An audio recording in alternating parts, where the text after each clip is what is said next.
আসসালামু আলাইকুম ভিউয়ার্স, কি অবস্থা সবার? আশা করি সবাই ভালোই আছেন। আজকের ভিডিওতে আমি কথা বলবো ফ্রিল্যান্সিং এর বিভিন্ন প্রোগ্রাম নিয়ে এবং দেখার চেষ্টা করব কার জন্য কোন প্রোগ্রামটা ভালো হতে পারে। আর ভিডিও জুড়ে আমি তানভীর থাকবো আপনাদের সাথে। চলুন ভিডিও শুরু করা যাক।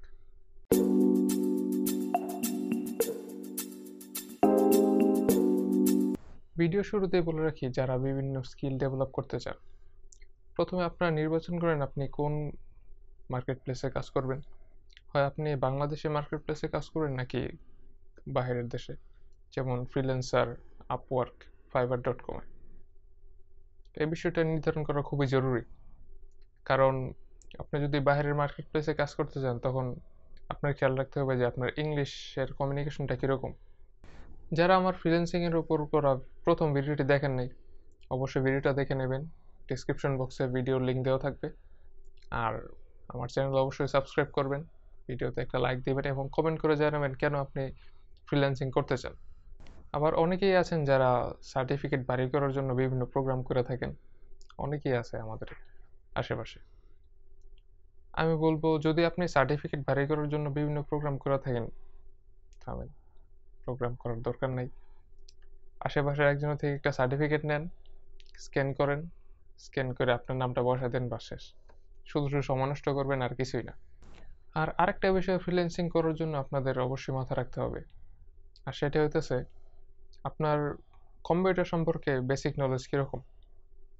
কারণ অনেকেই আছেন যারা দেখতেছেন যে ওকে বাসা থেকেই কাজ করা যায় এই সেই, কিন্তু কম্পিউটার সম্পর্কে কিছুই জানে না। জাস্ট বাসায় একটা কম্পিউটার আছে, চালু করতে পারেন, বন্ধ করতে পারেন, আর মুভি দেখতে পারেন, এতটুকুই, আর কিছুই না। কিন্তু আপনার মাথায় রাখতে হবে যে বিভিন্ন সফটওয়্যার দ্বারা যে আমরা কাজ করব, সফটওয়্যারগুলো আমরা পেইড সফটওয়্যার ব্যবহার করি না। সেক্ষেত্রে আপনার সফটওয়্যার কীভাবে ক্র্যাক করতে হবে সেই বিষয়টা আপনার জানা দরকার। যেমন আমি যখন গ্রাফিক ডিজাইনের প্রোগ্রাম করছিলাম, আমাদের সাথে একজন ছিল, উনি ভাই ডেস্কটপের ওয়ালপেপার চেঞ্জ করতে পারতো না। বাকিটা আপনারাই বুঝে নেন। প্রথমে চলুন কথা বলি গ্রাফিক ডিজাইন নিয়ে। আপনি যদি হালকা পাতলা ড্রয়িং করতে পারেন আর আপনার মাথায় যদি ক্রিয়েটিভ আইডিয়া ভরপুর থাকে, সেক্ষেত্রে মনে হয় যে আপনি গ্রাফিক ডিজাইন করতে পারেন। যদিও গ্রাফিক ডিজাইনের সেক্টরটা অনেক বড়, তবু অনেক সময় দেখা যায় ক্লায়েন্ট আপনার কাছে হয়তো বা হ্যান্ড ড্রন কোনো আইটেম চাইতে পারে। সেক্ষেত্রে হয়তো বা যদি আপনি ড্রয়িং করতে না পারেন, আপনি ক্লায়েন্ট হারাইতেও পারেন, যেমন আমি একবার হারাইছিলাম, দুঃখজনক বিষয়। যাই হোক, তাছাড়া আপনি যদি চান যে ওকে আমি কাজ করে ক্রিয়েটিভ আইডিয়া মাথায় ঢুকাবো, তাও সমস্যা নাই, করতে পারেন। গ্রাফিক ডিজাইনের চাহিদা মোটামুটি ভালোই আছে, সেক্ষেত্রে আপনি গ্রাফিক ডিজাইনের মধ্যে কোনটা করবেন আপনার বেছে নিতে হবে। এখন চলুন কথা বলি ভিডিও এডিটিং নিয়ে। আপনি কেন ভিডিও এডিটিং করতে চান? ম্যাক্সিমাম যারা ভিডিও এডিটিং করে ওনারা ইউটিউব চ্যানেল শুরু করার জন্য ভিডিও এডিটিং করতে যায়। তাছাড়া আপনার যদি অন্য অন্য কাজের জন্য ভিডিও এডিটিং করতে ইচ্ছা হয়, সেক্ষেত্রে করতে পারেন।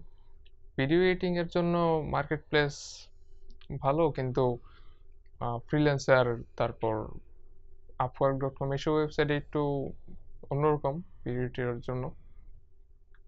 তবে দেশীয় মার্কেটে ভিডিও এডিটের দাম খুব ভালোই এবং ভিডিও এডিটের চাহিদাও বেশ ভালো। যদি আপনি লোকাল মার্কেট টার্গেট করেন, সেক্ষেত্রে আপনি ভিডিও এডিটিং শিখতে পারেন। এখন চলুন কথা বলি ওয়েব ডিজাইন নিয়ে। ওয়েব ডিজাইনের মার্কেট প্লেস খুবই বড়, আর দিন যতই বাড়ছে, ওয়েবসাইটের সংখ্যা বাড়ছে, তাই ওয়েব ডিজাইনের চাহিদাও বাড়তেছে, তা নিয়ে কোনো সন্দেহ নাই। যদি আপনি HTML কোড বা CSS বা জাভাস্ক্রিপ্ট নিয়ে কাজ করতে ভালোবাসেন, ওয়েব ডিজাইন আপনি করতে পারেন। যদিও জাভাস্ক্রিপ্ট ওয়েব ডিজাইনে কতটুকু কাজে লাগে আমি জানি না, তবু কোডিংয়ের কাজ যেহেতু আছে, অবশ্যই আপনার মাথায় রাখতে হবে। আর যদি আপনি আমার মতো হন যে কোডিং দেখলেই ভয় পান, তাহলে ভাই দরকার নাই, অন্য প্রোগ্রাম করতে পারেন। অনেকেই হয়তো বা এসইওর কথা শুনছেন। এসইও হচ্ছে সার্চ ইঞ্জিন অপটিমাইজেশন। এসইও এর চাহিদা দিন দিন বাড়ছে, কারণ কিছুক্ষণ আগেই বললাম ওয়েবসাইটের সংখ্যা দিন দিন বাড়ছে। আর এসইও এর কাজ হচ্ছে আপনি কোনো একটা নির্দিষ্ট ওয়েবসাইটকে র্যাঙ্কিং করে গুগলের ফার্স্ট পেজে এনে দিবেন। সহজ হিসাব যদিও, কিন্তু অতটা সহজ না। বেশিরভাগ সময় আমরা যখন কোনো কিছু সার্চ করি গুগলে, বেশিরভাগ সময় আমরা গুগলের প্রথম পাতাতেই যা আছে তাই দেখি ভাই, সেকেন্ড পেজে কি আছে কিছুই দেখি না।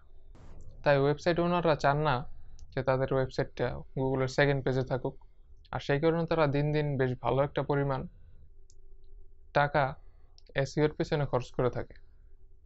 সহজ হিসাব ভাই, কেই বা চাইব গুগলের সেকেন্ড পেজে থাকতে। এসইও এর সাথে সামঞ্জস্যপূর্ণ আরেকটা প্রোগ্রাম হচ্ছে ডিজিটাল মার্কেটিং।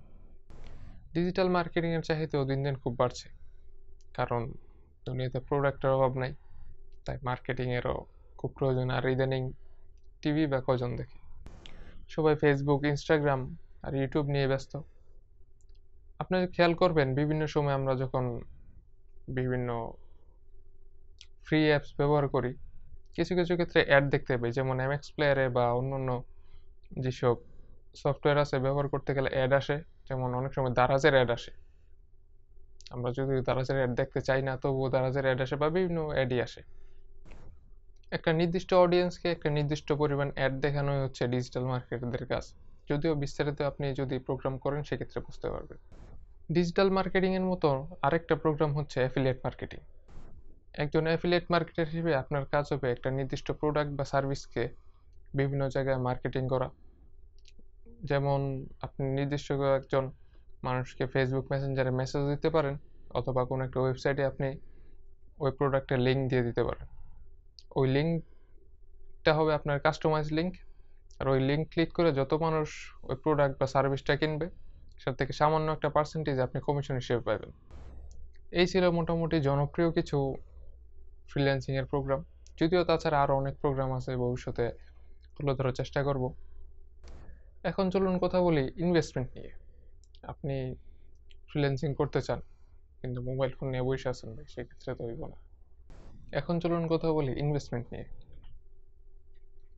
আপনি যদি গ্রাফিক ডিজাইন অথবা ভিডিও এডিটিং করতে চান সেক্ষেত্রে আপনার বেশ পাওয়ারফুল একটা পিসি দরকার, কারণ যে সমস্ত সফটওয়্যার ব্যবহার করে আপনি গ্রাফিক ডিজাইন বা ভিডিও এডিটিং করবেন সফটওয়্যারগুলো খুবই ভারী ভারী সফটওয়্যার। সেক্ষেত্রে আপনার পিসির কনফিগারেশন যদি ভালো না হয় আপনি পিছিয়ে পড়তে পারেন। আর বিশেষ করে যারা ভিডিও এডিটিং করবেন তাদের জন্য, কারণ অ্যাডোবি প্রিমিয়ার প্রো আর আফটার ইফেক্ট খুবই ভারী সফটওয়্যার। সেক্ষেত্রে আপনার এই বিষয়টা মাথায় রাখতে হবে। আর অন্য যেসব স্কিল আছে সেগুলো ডেভেলপ করতে গেলে আপনার অতটা পাওয়ারফুল পিসির দরকার নেই, জাস্ট মোটামুটি ভালো একটা কনফিগারেশন হলেই হবে।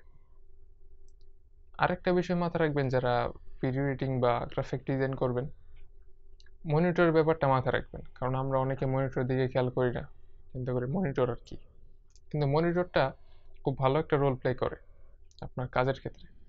কারণ ম্যাক্সিমাম মনিটর বাজারে যেগুলো আছে কালার অ্যাকুরেট না। কালার অ্যাকুরেট মনিটর না বলতে ফোনের ক্ষেত্রেই বোঝাই, তাহলে আপনারা সহজে বুঝতে পারবেন। একটা কম দামি ফোন আর আরেকটা বেশি দামি ফোনের ডিসপ্লের দিকে লক্ষ্য করলে আপনারা বুঝতে পারবেন একই ছবি, কিন্তু দুইটার মধ্যে একটু পার্থক্য খেয়াল করা যায়। ঠিক কালার অ্যাকুরেট মনিটরের ক্ষেত্রেও ঠিক একই রকম। যেসব মনিটরগুলো কালার অ্যাকুরেট আপনার কাজের ক্ষেত্রে একটা বড় তফাৎ তৈরি করে দিতে পারে।